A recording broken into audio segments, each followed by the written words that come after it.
अजय महावर जी आज हमारे साथ हैं। विधायक जी, आपका बहुत बहुत स्वागत है। जनता की जो परेशानियों को देखते हैं उससे आप अपना दर्द समझते हैं, तो इसकी शुरुआत कैसे हुई? देश के लिए कुछ करना है, समाज के लिए कुछ करना है। माता पिता ने मुगली घुट्टी 555 पिलाई होगी, तो उसके साथ साथ सेवा की घुट्टी भी पिलाई। आपके घर वालों ने बताया था कि तुम्हें राज सेवा के लिए ही कुछ करना है। 9 वर्ष की आयु थी मेरी, तो संघ शाखा से जुड़ गया था। भारत ने हमारे जो नापाक पड़ोसी है उसको बहुत अच्छी सबक सिखाई है, उसके लिए क्या करना चाहेंगे? 400 से ज्यादा ड्रोन उनके आए, एक भी अपने गंतव्य स्थल तक नहीं पहुंचा। 9 आतंकी ठिकाने इनके तबाह बर्बाद कर दिए। कुछ लोग यहाँ का खाते हैं, पाकिस्तान का गाते हैं, फंसा तो नहीं दोगे। कोई ऐसा सपना जो अधूरा रह गया जिसे आप चाहते हैं कि मेरा ड्रीम है, इसको मैं जरूर करना चाहूंगा गोंडा विधानसभा के लिए? देखिए, सपना तो एक ही है कि किस प्रकार लोगों की सेवा करें। नमस्कार, टॉक विद टंडन के आज के एपिसोड में आप सभी का बहुत स्वागत है। मैं हूं संतोष टंडन। जैसा कि हर बार हम सभी मिलते हैं ऐसे मेहमान से जो होते हैं खास, और इनकी खासियत यह है कि आज हमारे साथ जो मेहमान जुड़े हैं वो लगातार बचपन से ही इनके अंदर देश सेवा के लिए राष्ट्र का जो प्रेम था वो कमाल का था। आए दिन स्कूल टाइम से लेकर कॉलेज टाइम में भी समाज सेवा के लिए कुछ ना कुछ करते रहते थे, और कभी कभी इनके पापा से डांट भी पड़ती थी। लेकिन 2 बार जिलाध्यक्ष रहे, उत्तर पूर्वी दिल्ली को संभाला, और साथ ही साथ भारत के अलग अलग राज्यों में जाकर भारतीय जनता पार्टी को लोगों के दिल तक पहुंचाया। ऐसे आज गोंडा के लाल, हमारे दूसरी बार के विधायक, लोकप्रिय विधायक अजय महावर जी आज हमारे साथ हैं। विधायक जी, आपका बहुत बहुत स्वागत है। धन्यवाद संतोष जी। आज क्योंकि हमने बहुत सारे नेताओं को देखा है, लेकिन आप जितने सहज ऐसे दिखते हैं वैसे ही आप हमेशा, चाहे वो चुनाव का दौर हो या फिर आप ऐसे भी जनता की जो परेशानियों को देखते हैं उससे आप अपना दर्द समझते हैं, तो इसकी शुरुआत कैसे हुई? बाई बॉर्नी जब माता पिता ने मुगली घुट्टी 555 पिलाई होगी, तो उसके साथ साथ सेवा की घुट्टी भी पिलाई। बड़ों का आदर करना भी सिखाया। संस्कार और संस्कृति वो भी हमने घुट्टी में पी, तो उसका रिफ्लेक्शन लाइफ में आना ही था। तो पढ़ाई का दौर रहा हो या संघर्ष का दौर रहा हो या जॉब, बिजनेस और राजनीतिक क्षेत्र रहा हो, सब में उन घुट्टियों का प्रतिबिंब दिखता है, और ये आजीवन दिखे, ये मैं चाहता हूँ। जब आपकी बचपन की जो मैंने कहानी सुना, क्योंकि आप जब अपने स्कूली काल जो आपने स्कूली शिक्षा जो ग्रहण किया आपने झारखंड के साहिबगंज में किया, उसके बाद आपने ग्रेटर नोएडा में धनकौर में आपने कॉलेज की शिक्षा प्राप्त की, तो क्या कभी आपके घर वालों ने बताया था कि तुम्हें राज सेवा के लिए ही कुछ करना है, या कुछ अलग बनने की प्रेरणा पापा ने दिया था आपको? देखिए, मैं स्कूली समय से ही राष्ट्रीय स्वयंसेवक संघ से जुड़ गया था, और साहिबगंज में मैं पैदा हुआ। वहाँ प्रारंभिक शिक्षा हुई मेरी 10वीं तक की। इसी दरमियान में छोटी आयु में ही, 9 वर्ष की आयु थी मेरी, तो संघ शाखा से जुड़ गया था। वहाँ खेलना, वहाँ के संस्कार, संस्कृति, वहाँ की विचारधारा, वो धीरे धीरे उसी बचपन में ही समाहित हो गई थी, और मैं उस संघ स्थान पर भी गणित शिक्षक तक का दायित्व निभाया। तो प्रारंभिक आपको जो शिक्षण होता है जीवन में, वह आपके पूरे जीवन ही काम आता है। बचपन की बातें, बचपन की वो सारी चीज़ें आज भी जहन में हैं। और मुझे अच्छा लगा कि मैं जब विधायक बना पहली बार, तो मेरे स्कूल ने मुझे बुलाया था वहाँ। अच्छा। और उन्होंने मेरा स्वागत भी किया, और एक कोइंसिडेंस ये रहा कि वहाँ का जो विधायक अनंत ओझा जी थे, अच्छा। वो और मैं एक ही स्कूल में पढ़े। मैं 10वीं में था तो वो 8वीं में थे, तो दोनों को ही बुलाया था। यह प्यार बना रहे, सबका विश्वास बना रहे। जहाँ तक दनकौर की बात की आपने, 11वीं 12वीं मैंने वहाँ से की, ग्रेटर नोएडा में है। पहले डिस्ट्रिक्ट बुलंदशहर हुआ करता था। हाँ जी, हाँ जी। वो मेरी ननसाल है। अच्छा। तो मुझे कलकत्ता पढ़ना था। हाँ। थोड़ा छोटा था, तो पिताजी को लगा कि 2 साल कॉमर्स पढ़ना था मुझे। अच्छा। मुझे साइंस और आर्ट्स नहीं पढ़ना था उस समय। कॉमर्स जो है वो यहाँ 2 साल पढ़ा और फिर मैंने आगे की पढ़ाई भी जारी रखी। हमें पता है कि कोलकाता से आपने एमए किया था राजनीति शास्त्र से, तो मुझे ये भी पता चला कि बचपन में कई बार स्कूल के बाद कई बार धरना प्रदर्शन में भी चले जाते थे, आप भाषण देते थे और कई बार घर में आते थे तो आपके पिताजी आपको डांटते भी थे। ये ठीक बात है। कलकत्ता से मैंने पढ़ाई करी, उसके बाद पोस्ट ग्रेजुएट मैंने राजस्थान से की, जो मेरा नेटिव स्टेट है। अच्छा। तो 4 प्रांतों से मैं जुड़ा रहा और राम मंदिर आंदोलन कॉलेज के जब हम अंतिम साल में थे तो हम राम मंदिर आंदोलन से जुड़ गए थे। दिन भर उसके लिए भी हम काम करते थे। शाम को एक ऑटो रिक्शा मुझे थमा दिया जाता था और मुझे बोलने में सहजता थी। अच्छा। तो इसके कारण राम मंदिर के इशू को लेकर के उस समय साध्वी ऋतंबरा जी का भी भाषण खूब चलता था, उमा जी का भी चलता था, लाल कृष्ण आडवाणी जी की यात्रा चल रही थी। तो इस सारे बीच में नुक्कड़ सभाएं में करता था। अच्छा। राम मंदिर के परिप्रेक्ष्य में 15 की 20 की संख्या में भी मैं भाषण करता था खड़ा होकर के, चौक चौक चौराहे चौराहे जा कर के। तो वो और फिर बाद में 91 में जब बोट क्लब पर बड़ी रैली हुई थी, हाँ, तो मैं घर से बगैर बताए यहाँ आ गया। अच्छा। और मैं 3 दिन यहाँ रहा। तो मेरा परम सौभाग्य है कि उस समय असम हाई कोर्ट के चीफ जस्टिस रिटायर हुए थे गुमानमल लोढ़ा जी, पाली से सांसद थे। अच्छा। वो भी पंडारा पार्क में रहते थे। तो अच्छा। 3 दिन में उन्हीं के निवास पर रहा। अच्छा। तो उनके पीए थे, आज तो वो इस दुनिया में नहीं है, अच्छा। मुरारी लाल बिस्सा जी। उन्होंने पहली बार मुझे लोकसभा घुमाया। अच्छा। तो कहीं ना कहीं चीज़ें अंदर जाती चली गई, जो अंदर एक आग थी। हाँ। देश के लिए कुछ करना है, समाज के लिए कुछ करना है, तो उसके लिए मैं जूझता रहा। बीच में कुछ वर्ष मैंने कम कर दिया, क्योंकि अपने जीवन के लिए भी, परिवार के लिए भी एक करियर खड़ा करने के लिए कुछ जद्दोजहद थी। हाँ। क्योंकि संघर्ष बहुत बड़ा था। कोई बहुत बड़े परिवार से नहीं था मैं, लोअर मिडिल क्लास परिवार में रहा हूँ। तो इसके कारण संघर्ष की यात्रा लंबी थी। बहुत इकोनॉमिकली साउंड नहीं थे हम लोग। अच्छा। तो जब मैं पढ़ता था तब भी पिताजी कुछ पैसे भेजते थे, कुछ मैं कमा के पढ़ता था। तो उस जर्नी को आगे जज्बे के साथ जारी रखा।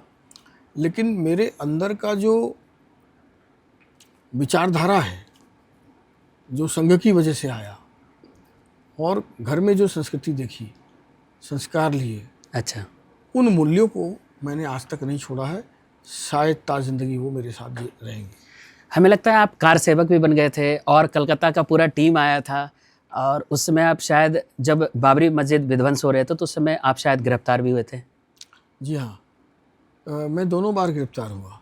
और एक बंधु थे जिनको गोली भी लगी थी, जहाँ तक मुझे याद है, उस समय कोठारी बंधु जी, और आपके साथ 2 थे, राम बिनानी जी और लक्ष्मण बिनानी जी।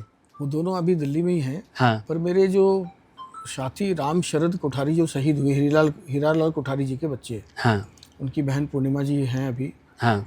तो वो लोग भी दूसरे वाला जो विध्वंस हुआ था उसमें हाँ। दोनों भाइयों को गोली लग गई थी। अच्छा।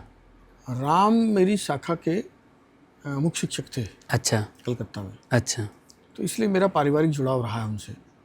तो बहुत भावनात्मक बातें हैं। हाँ। और मुझे लगता है कि प्रभु श्री राम के चरणों में वो समाहित हो गए हैं। जिस उद्देश्य के लिए उनकी ज़िंदगी गई, जब सरयू की नदी भी लाल हो गई थी, जब परिंदा भी पर नहीं मार सकता ऐसे अहंकारी मुलायम सिंह जी ने उद्घोषणा की थी, उस समय रातों रात हम लोग पैदल खेतों में चलकर भी उनके अहंकार को तोड़ने की प्रेरणा प्रभु ने दी। और हम सब लोग, पहली बार मैं गोंडा के एक स्कूल में हमें बंद कर दिया गया था। अच्छा। आदरणीय विष्णुकांत शास्त्री जी हमारा नेतृत्व कर रहे थे। और दूसरी बार में कानपुर के रास्ते गए थे हम लोग। अच्छा। तो हमें बंद कर दिया गया था। तो अब तो बहुत पुरानी स्मृतियां हैं वो, लेकिन उद्देश्य पूरा हुआ, हमारे जीते जी हो जाएगा। हाँ। इसकी परिकल्पना नहीं थी। हाँ। मैं आदरणीय प्रधानमंत्री जी का, हाँ, देश के उन करोड़ों हिंदू भावना का, हाँ। जिन्होंने इस उद्देश्य की पूर्ति के लिए अपने को आहूत किया, हाँ और हमारे पार्टी का भी संकल्प इसमें था। हाँ आज उन सब को जिन्होंने इस काम में अपनी सहयोग दिया है, हाँ। उन सब का हृदय के अंतिम तल से मैं आभार प्रकट करता हूँ आपके माध्यम से। आपके प्रेरणा स्रोत कौन है? हमें लगता है कि आप विवेकानंद जी की बहुत सारी किताबें पढ़ते हैं, मोदी जी से इंस्पायर होते हैं, वाजपेयी जी की बहुत सारी कविताएं आपको बिल्कुल याद रहता है। तो आपके प्रेरणादायक कौन है? कौन है असली प्रेरणा? देखिए, ये सब मेरे गुरुजन लोग हैं। हाँ तो जहाँ से जो अच्छा हो सीखना चाहिए। हाँ अब सात सुरों से सुर पूरा होता है, हाँ और 7 रंगों से ही इंद्रधनुष पूरा होता है। तो कुछ मैंने स्वामी विवेकानंद जी से सीखा। उनको मैंने काफ़ी पढ़ा है, वो युवा आइकॉन थे। उनके धर्म सभा शिकागो अच्छा। के वक्तव्य को पढ़ा है मैंने, उनके बहुत सारे कोटेशंस को देखा है मैंने वाजपेयी जी से भी सीखा। उनकी बहुत सारी कविताएं मुझे याद है, जो अंतर्मन को बहुत प्रेरणा देती है, इंस्पायर करती हैं, और ज़िंदगी का उनकी 51 कविताओं में गीता जैसा सार दिखता है। बिल्कुल। तो मैंने हमारे वैज्ञानिक राष्ट्रपति रहे अब्दुल कलाम जी की भी बातें अच्छी लगती हैं कि सपने वो नहीं होते जो नींद में सोकर देखे जाते हैं, सपने वो होते हैं जो हमें चैन से सोने नहीं देते। सही बात है। और आदरणीय प्रधानमंत्री नरेंद्र मोदी जी भी मेरे प्रेरणा स्रोत हैं, जिनसे मैंने दृढ़ता, स्पष्टता, कमिटमेंट ये सीखा है। और निश्चित रूप से सबका कुछ ना कुछ अपने अंदर लेने का प्रयास किया है कि कुछ अच्छी बातें आ जाएं। सरलता, सहजता और समभाव रहना आसान नहीं है राजनीति में। थोड़ी सी सफलता मिलते ही लोग 2-2 फुट ऊपर इतराने लगते हैं। मुझे लगता है कि इस मामले में मैं अपने को संभालने में कामयाब रहा हूँ। संयम, सहजता और समभाव बना कर रखा है। तो पहले तो पूर्ण बहुमत के सरकार बनने पे बहुत सारी बधाई। और अभी पता चला है कि हमारे पॉडकास्ट स्टूडियो में आने से पहले भी एक बहुत बड़ी जिम्मेदारी, एक बहुत अच्छी खुशखबरी, आपको एक जिम्मेदारी, एक दायित्व दिया है पार्टी ने। तो वो क्या है, जरा जनता को भी बताएं। नहीं, सरकार हमारी आई है। आदरणीय मुख्यमंत्री रेखा गुप्ता जी बहुत अच्छी सरकार चला रही हैं, और सारे जो मिनिस्टर ऑफ काउंसिल्स हैं, इंक्लूडिंग ऑल MLAs, एक टीम मोदी जी की तरह काम कर रही है, जो दिल्ली को किए गए वादे को पूरा करना है। जैसे आयुष्मान कार्ड हमने अभी शुरू कर दिया है बनाना, जो वादा किया था। 111 गाँव को IGL गैस के लिए हमने 3-4 दिन पहले ही अभी किया है, जो 6 महीने में कंप्लीट करना है। उसी प्रकार 400 इलेक्ट्रिक बसें देवी के नाम से लोकार्पित कर दी गई, जो संचालित हो चुकी हैं। सड़कों के गड्ढे भरे जा रहे हैं, डिसिल्टिंग की जा रही है, यमुना की सफाई चल रही है। हर क्षेत्र में हर तरीके से काम किया जा रहा है, जो कि दिल्ली का डेवलपमेंट, और एक तरह से लास्ट 10 ईयर्स में people of Delhi is crying for basic needs of life. हाँ जी। ये एक बड़ी दिक्कत वाली बात थी कि दिल्ली बात करती किसी इकोनॉमिक हब की, दिल्ली बात करती किसी फूड हब की, दिल्ली बात करती किसी IT हब की, दिल्ली बात करती किसी इंडस्ट्रियल या मीडिया हब की। दिल्ली क्या बात कर रही थी? मेरा सीवर ठीक कर दो, मेरा पानी ठीक कर दो, मेरी सड़कों के गड्ढे भर दो। मतलब इस प्रकार से कुशासन चला है 10 सालों में। रही बात जिम्मेदारी, सरकार और सरकार की हमारी मुखिया आदरणीय रेखा गुप्ता जी जो भी काम सौंप रही हैं, सौंपेंगी, उसको मैं पूरी शिद्दत के साथ करूँगा। तो अभी जो दायित्व मिला है, 2 जिम्मेदारियां मुझे दी गई हैं। एक PAC, पब्लिक अकाउंट कमेटी, जिसको लोक लेखा समिति बोलते हैं, उसका मुझे चेयरपर्सन बनाया गया है, जिसमें मैं पिछले जितने भी घोटाले हुए हैं, अनियमितताएं हुई हैं, लिकर पॉलिसी को लेकर, हेल्थ पॉलिसी को लेकर, पॉल्यूशन को लेकर, उन सब को विधानसभा के सदन ने मुझे जांच के लिए या कहा है, तो वो हम उस काम को कर रहे हैं। दूसरा, अभी पॉडकास्ट पे आने से पहले नॉर्थ ईस्ट डिस्ट्रिक्ट का डिस्ट्रिक्ट डेवलपमेंट कमेटी जो होती है हमारी, उसका चेयरपर्सन माननीय मुख्यमंत्री जी और शीर्ष नेतृत्व ने वो जिम्मेदारी भी दी है। तो बहुत बधाई हो पहले तो उसको आपको। काम करेंगे। बहुत बहुत धन्यवाद आपका। हम सभी राष्ट्र की जब बात करते हैं तो अभी हाल ही में जो अभी भारत में जो वाक़या चल रहा है, क्योंकि पहलगांव में जो 26 निर्दोष लोगों की जो हत्या जाति पूछकर की गई, और अभी हमारे सेना के जाबाज सैनिकों ने हमारे माननीय नरेंद्र मोदी जी के नेतृत्व में भारत ने हमारे जो नापाक पड़ोसी है उसको बहुत अच्छी सबक सिखाई है। उसके लिए क्या कहना चाहेंगे? ये जो अभी सिंदूर, ऑपरेशन सिंदूर जो अभी सेना के जवानों के द्वारा की गई है। देखिए, भारत की सेना और प्रधानमंत्री जी का नेतृत्व, हाँ, और देश का 140 करोड़ लोगों का सपोर्ट, तो दिल धड़कता है हिंदुस्तान के लिए। हाँ जी। और हमारी सेना ने, एयरफोर्स ने भी 4 लेयर तैयारी करके दिखा दिया। 400 से ज़्यादा ड्रोन उनके आए, एक भी अपने गंतव्य स्थल तक नहीं पहुंचा। और हमारे सैनिकों ने उनके अनेक एवाकस से J-17 और जो भी उनके 5 विमान मार गिराए। इसके अलावा हमने 9 आतंकी ठिकाने उनके तबाह बर्बाद कर दिए, जैसा प्रधानमंत्री जी ने कहा था, हाँ, मिट्टी में मिला दिए। हाँ, और ऐसे ही उनके एयरबेस, हाँ, 11 एयरबेस, जिसमें रावलपिंडी का हो या नूरबानो हो या किराना पहाड़ी के पास जो एयरबेस है, उन सबको जमींदोज कर दिया गया है। और पाकिस्तान को ये पता लग गया, पाकिस्तान को नहीं, पूरे दुनिया को ये पता लग गया कि भारत अपनी सीमाओं में रहकर भी हाँ, घुसकर कैसे मारता है, कैसे तबाह करता है, अपने दुश्मनों को कैसे नस्तानाबूद करता है। ये कुशल नेतृत्व और सेना के जाबाज सैनिकों के कारण ही हो पाया, और देश की जनता ने जो उनको संबल दिया। और कितना बेहतरीन नाम, सिंदूर, ऑपरेशन सिंदूर। हाँ, सिंदूर हमारे यहाँ श्रृंगार का, सुहाग का प्रतीक है, जो शौर्य और पराक्रम का प्रतीक बनकर इस ऑपरेशन में दुनिया को दिखाया। हमें याद है जब आपने सबसे पहली बार जब विधायक बने थे और शपथ ग्रहण से पहले ही दिल्ली में दंगा हो गया था, और ख़ासतौर से उत्तर पूर्वी दिल्ली ज़्यादा प्रभावित रहा। तो उस समय का वो दौर था, क्योंकि हमें लगता है कि जैसे कोई व्यक्ति जीतता है तो जश्न मनाता है, लेकिन आपने आते के साथ दंगे का दंश को झेला है। उस समय आपने बड़े कुशलता से हमारे माननीय अजीत डोभाल जी के साथ इस क्षेत्र को संवारा। तो आपको डर नहीं लगा कि हमने बहुत बड़ी जिम्मेदारी ले ली है और लोगों के अपेक्षाएं आपसे ज़्यादा बढ़ गई है?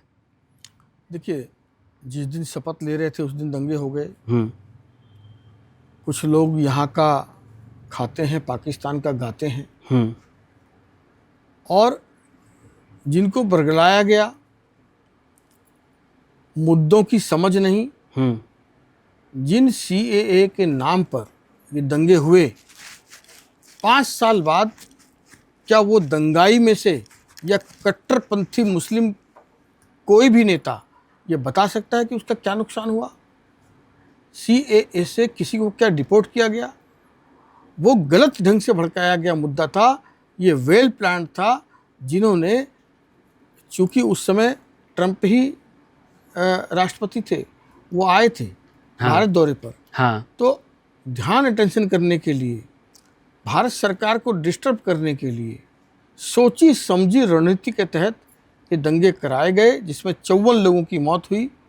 मैं काफ़ी सक्रिय भूमिका के साथ सामाजिक सरोकारों को मैंने उस समय पूरा किया, लोगों के साथ सौहार्द और शांति बनाए रखने के लिए हर संभव प्रयास किए।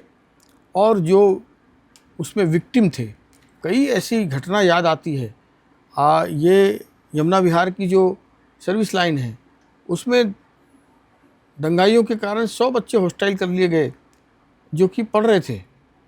उनको पिछली गेट से किस प्रकार हम लोगों ने निकाला है, वो बड़ा लोगों के सहयोग के साथ कठिन परिस्थिति थी। 100 बच्चों को कुछ हो जाता तो बहुत बड़ी बात होती।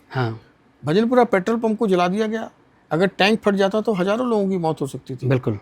तो ऐसे दंगाइयों के साथ कोई मुरव्वत नहीं होनी चाहिए और मुझे लगता है कि कड़ी से कड़ी कार्रवाई उन पर होनी चाहिए।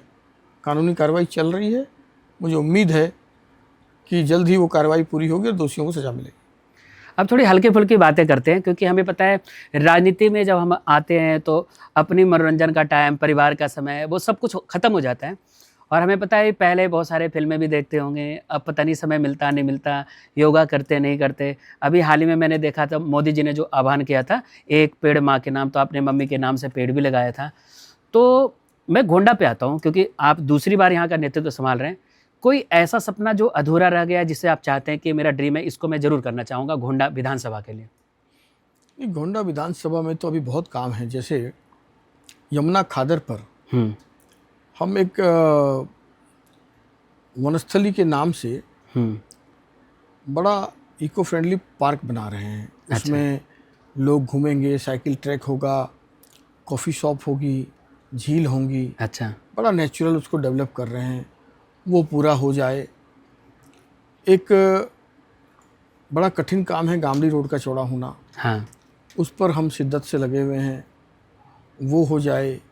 आईजीएल गैस की पाइपलाइन, हाँ, अभी मैं 9 कॉलोनी में ही दे पाया हूँ। हाँ, अभी गंगोत्री विहार, घोंडा गांव हाँ, को काम शुरू कर रहे हैं और एक्स ब्लॉक ब्रह्मपुरी का सर्वे चालू करा दिया है।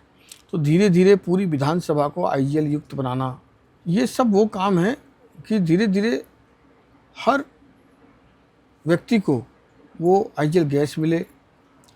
इससे पॉल्यूशन को भी कम करने में मदद मिलेगी। हाँ जी, बुजुर्गों के लिए हमने 3 वरिष्ठ नागरिक केंद्र बनाए हैं। चौपाल मैंने 7 बना दिए हैं, 3 और बना रहा हूँ।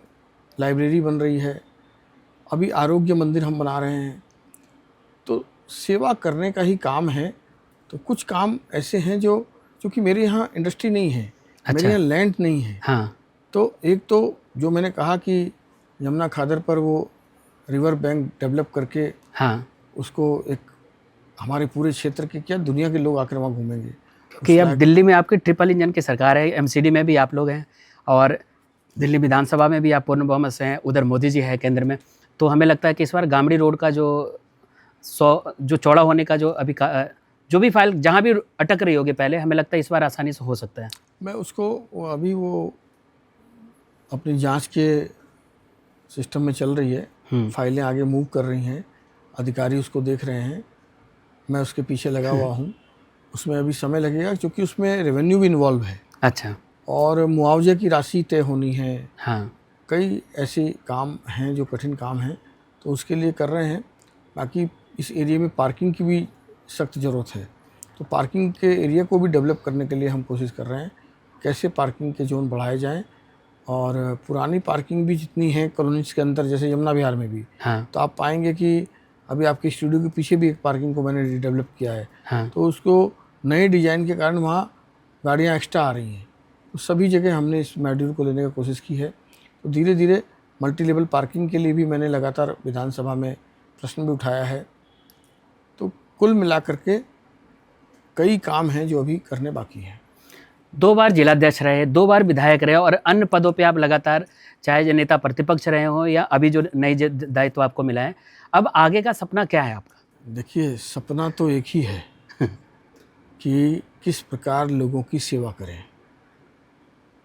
Nation first, party second, self last, इस पर जीते हैं हम। और गरीबी से लेकर पावर तक की पोजीशन देखी है। जैसा मैंने पहले भी कहा, सहजता से लोगों के लिए सुलभ रहना, उनके सुख दुख में शामिल होना, उनकी बेसिक नीड्स को पूरा करना। और जब किसी ज़रूरतमंद के काम को करने के बाद उसके चेहरे पे मुस्कान दिखती है, वही सबसे बड़ी हमको आत्मसंतोष होता है। लगता है प्रभु ने को जो काम दिया है उसको हम ठीक प्रकार से कर पा रहे हैं। दोस्तों, आज हमारे साथ जो हमारे मेहमान माननीय विधायक अजय महावर जी से मैंने हर प्रकार के तीखे और कुछ बचपन की यादें, स्कूल टाइम, राज से संबंधित, हमारे सेना से संबंधित बहुत सारी बातें की। अब हम सभी हमारे मेहमान से, जैसा कि मैं हर एपिसोड में पूछता हूँ, रैपिड फायर, जिसमें मैं सवाल करूँगा, इनको इमीडिएट जवाब देना है। बड़ी रोचक बातें होती है हम लोग बहुत मेहनत करने के बाद, हमारी टीम बहुत मेहनत करती है कि कोई भी मेहमान आता है तो उनसे रैपिड फायर में बहुत मज़ा आता है, क्योंकि बहुत संक्षिप्त में उनको जवाब देना होता है। तो अब रैपिड फायर खेलते हैं आपके साथ। फंसा तो नहीं दोगे? अगर पॉलिटिशियन नहीं होते तो क्या आप सिंगर होते?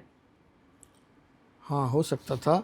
संगीत का मेरे को क्लास नहीं है कोई, मतलब पढ़ा नहीं हूँ मैं संगीत, पर सुर ठीक लगा लेता हूँ। खान पान में आपको देसी खाना ही पसंद है, और हमें पता है कि आपको खाने में सफ़ेद मक्खन पसंद है, तो क्या मैं सही कह रहा हूँ? हाँ, मुझे देसी खाना और जो घर पे निकला हुआ सफ़ेद मक्खन होता है वो पसंद है। आपको ज़्यादातर बर्गर पिज़्ज़ा पसंद नहीं आते, या फिर आप यही जो अमरूद आपको खाना पसंद है, या नाशपाती पसंद है, या फ्रूट्स पसंद है? आप पूरा रिसर्च करके बैठे हो तो ये बात ठीक है कि मैं जो पिज़्ज़ा और बर्गर और खासकर मोमोज़, हाँ, ये सब बिल्कुल पसंद नहीं है। देसी खाना खाना और शुद्ध खाना खाना, फ्रूट्स में जो आपने बताया ये फ्रूट्स पसंद है मुझे और ये मैं खाता हूँ। फ़िल्में आप किस तरीके से देखते हैं? क्योंकि पहले तो आप हर महीने का प्लान बनाते थे, मूवी देखने जाते थे। अब जैसे उरी फ़िल्म आती है, या कोई कश्मीर द कश्मीर फाइल आता है, या कोई भी राष्ट्र से संबंधित कोई भी फ़िल्म आता है, तो आप व्यस्त होने के बावजूद समय निकाल ही लेते हैं। तो ये राष्ट्र का प्यार है या सिनेमा का प्यार है? नहीं, राष्ट्र का प्यार तो है ही। राष्ट्र के लिए तो हम जीते हैं, राष्ट्र के लिए मरते हैं, हमारी धड़कनें राष्ट्र के लिए हैं। हाँ, लेकिन पहले क्या था कि परिवार के साथ साल में 3-4 दफ़े मूवी देखने जाते थे हम हॉल में। हाँ, अब उसको मिस करते हैं। वो कहीं ना कहीं मिस होता है। और राष्ट्र से संबंधित कोई फिल्म आती तो मैं पूरा शो भी बुक कर लेता हूँ हाँ, और सबको दिखाता हूँ, क्षेत्रवासियों को भी। हाँ, और अब देखना नहीं होता है तो क्या है कि टुकड़ों में यूट्यूब पे हाँ, थोड़ी थोड़ी कोई झलक फिल्म की कोई अच्छी देख लेते हैं। और गाना सुनना पसंद है, खासकर पुराने गाने और गज़ल। तो मुझे लगता है सारा मेरे मेडिटेशन का सबसे बड़ा पार्ट यही है कि मैं खाली समय में या जर्नी के समय अब भी हाँ। गाने सुनना पसंद करता हूँ। आपकी सफलता के पीछे आपका परिवार का योगदान है, आपके भाई का, आपके पिताजी का, आपकी धर्मपत्नी का, आपके बच्चों का। तो ऐसा लगता है कि उन बच्चों को भी, जो आपकी जनरेशन है, आपके बच्चे हैं, तो उसको कोई टास्क देते हैं, या बिल्कुल स्ट्रिक्ट फादर रहते हैं, या बिल्कुल दोस्त की तरह बातचीत करते हैं? नहीं, उसमें तो कई फ्लेवर हैं। क्योंकि जब मुझे दोस्त की तरह बिहेव करना चाहिए तो दोस्त की तरह भी करता हूँ। लेकिन कभी कभी सख्ती, जैसे अभी वो जब 18 साल का नहीं हुआ था, हाँ। और उसने एक बार बाइक लेके चला गया, पुलिस वाले ने पकड़ लिया। क्या बोलते हैं, पापा विधायक हमारे? पापा विधायक हैं, तो पुलिस वाले ने बात की, तो मैंने कहा अब इसको आधा घंटा बैठाओ, छोड़ना नहीं। अच्छा। तो वो और परेशान हो गया कि वैसे ही छोड़ देते तो ठीक था, अब पापा को फ़ोन करके और दिक्कत हो गई। तो जहाँ सख्ती है और लेसन देने के लिए सख्ती भी करते हैं, और संस्कार हैं बच्चों के अंदर। चूँकि मैं अपने माता पिता के पैर छूता हूँ तो उनको भी पता है कि दादा दादी के पैर छूने हैं, माँ बाप के छूने हैं। हाँ। संस्कार तो घर से मिलते ही हैं। जो आपके मित्र हैं राम बिनानी, लक्ष्मण बिनानी, क्या अभी भी टच में रहते हैं? हाँ, लक्ष्मण बिनानी कल शाम का डिनर उनके साथ ही था मेरा। अच्छा। मेरे 3-4 पुराने फ्रेंड हैं, राम बिनानी, लक्ष्मण बिनानी, नरेंद्र कोठारी, पीताम्बर शर्मा, हाँ। ये सब स्ट्रगल के साथी हैं। अच्छा। तो मुफलिसी के दौर के साथी हैं। एक दूसरे को हम सपोर्ट करते थे, एक दूसरे को हक करते थे। और एक चेहरा अभी छुपा है हमारे पॉडकास्ट के माध्यम से। ये जितने अच्छे सुलझे हुए राजनेता है, उतने अच्छे शेयर बाजार के से जानकारी रखते हैं। तो वो दौर कैसा था जो शेयर के आप एक्सपर्ट कहे जाते थे? हाँ, मैं आ गया था कम उम्र में ही शेयर बाज़ार में। उस समय रिंग चला करती थी, आवाज़ लगा के हम लोग काम करते थे। हाँ। तो स्टॉक मार्केट पे रुचि होने के कारण, हाँ। प्रारंभिक जीवन से ही, तो उसका धीरे धीरे अनुभव बढ़ता गया, स्टडी बढ़ती गई। फिर हम कुछ टेक्निकल काम भी करते थे उसमें। हाँ। तो दिमाग की चिप तो निकाल के नहीं दे सकता, पर आज भी मैं जब कभी समय नहीं मिलता, हाँ। लेकिन मुझे उम्मीद है कि हम जब बैठते हैं थे, हाँ। तो मार्केट की चाल पकड़ने में, कंपनी की रिपोर्ट्स देख करके उनका फ्यूचर समझने में, हाँ। स्टडी मेरी ठीक ठाक थी। अब तो वो छूट गया है काफ़ी पीछे। कभी कभी कोई इन्वेस्टमेंट कर ली तो कर ली, नहीं तो काफ़ी पीछे छूट गया है। चलते चलते हमारे उन युवाओं को क्या कहेंगे जो नशा के गिरफ्त में आते जा रहे हैं, और उनको एक नए राष्ट्र के निर्माण में उन बच्चों को, इन युवाओं को, इन किशोरों को क्या कहना चाहेंगे? हमने तो बचपन से ही पढ़ा था, नशा का जो हुआ शिकार, उजड़ा उसका घर परिवार। हाँ। नशा तो तबाह कर देता है। नशे की ओर तो जाना ही नहीं चाहिए। युवाओं को तो इतनी समझ रखनी पड़ेगी कि उनका लाइफ का इम्पोर्टेंट जो एज है, उस समय उनको तय करना है कि अपनी सारी स्ट्रेंथ को वो किस दिशा में ले जाते हैं।